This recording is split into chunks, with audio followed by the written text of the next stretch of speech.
আমার হাজবেন্ডের যে মারছে তার ফাঁসি চাই। আমার হাজবেন্ডের যে হত্যা করছে তার ফাঁসি চাই। আমি আমার হাজবেন্ডের ন্যায্য বিচার চাই। আর আমার হাজবেন্ডের কোনো দোষ ছিল না, আমার হাজবেন্ডের কোনো মারামারি ছিল না, কোনো কিছু ছিল না। আমার সাথে কথা বলছে, সাথে ম্যাক্সো সোরা যে আছে না বিএনপি নেতা, উনি ছিল। ওই বলছি বলা যে আমি চলে আসবো, তো তুমি ঘুমাও না, আমি আসতেছি। আমি বলছি আমি ঘুমাবো না, তুমি আসো। বিপি ইমরানের বিরুদ্ধে ধর্ষণ মামলার বাদী প্রিয়া খানের অতীত এবার সামনে এসেছে। প্রিয়া খান আগে বিবাহিত ছিল এবং তার প্রথম স্বামীর নাম মানিক, যিনি সন্ত্রাসীদের গুলিতে নিহত হন।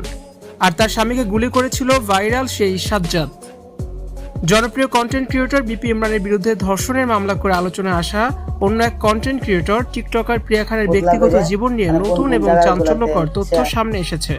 বিপি ইমরানের সাথে সম্পর্কের আগে প্রিয়া খানের একটি বিয়ে হয়েছিল এবং তার সেই স্বামী সন্ত্রাসীদের গুলিতে মর্মান্তিকভাবে নিহত হয়েছেন বলে জানা যায়।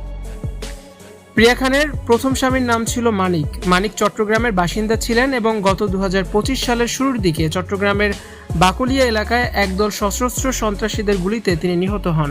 নিহত মানিকের পরিবারের পক্ষ থেকে সেই সময় সংবাদ মাধ্যমে জানানো হয়, এই হত্যাকাণ্ডের পেছনে চট্টগ্রামের অপরাধ জগতের অন্যতম দুর্ধর্ষ গোষ্ঠী সাজ্জাদ গ্রুপ জড়িত ছিল। মানিকের স্ত্রী প্রিয়া খান সে সময় সংবাদ মাধ্যমে বক্তব্য দিয়েছিলেন। সাজ্জাদ গ্রুপের 3 জন সদস্য মোটরসাইকেলে এসে পেছন থেকে মানিককে লক্ষ্য করে গুলি চালায়, যার ফলে ঘটনাস্থলেই তার মৃত্যু হয়। মানিকের পরিবারের অভিযোগ ছিল সন্ত্রাসীরা মূলত অন্য এক ব্যক্তিকে হত্যার উদ্দেশ্যে এসেছিল, কিন্তু মানিককে সামনে পেয়ে তাকে হত্যা করে।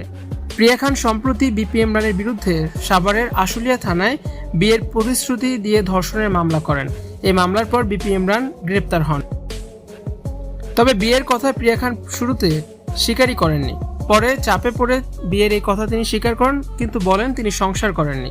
যদিও ভিডিওতে দেখা যাচ্ছে তিনি মানিকের সংসার করেছেন। ভিউয়ার্স, প্রিয়া খান যে আগে বিবাহিত ছিলেন এবং তার স্বামী নিহত হয়েছেন, এটা নিয়ে আপনাদের কি মন্তব্য? আপনি কি মনে করেন প্রিয়া খান দোষী? আপনার মতামতটি অবশ্যই জানিয়ে কমেন্টস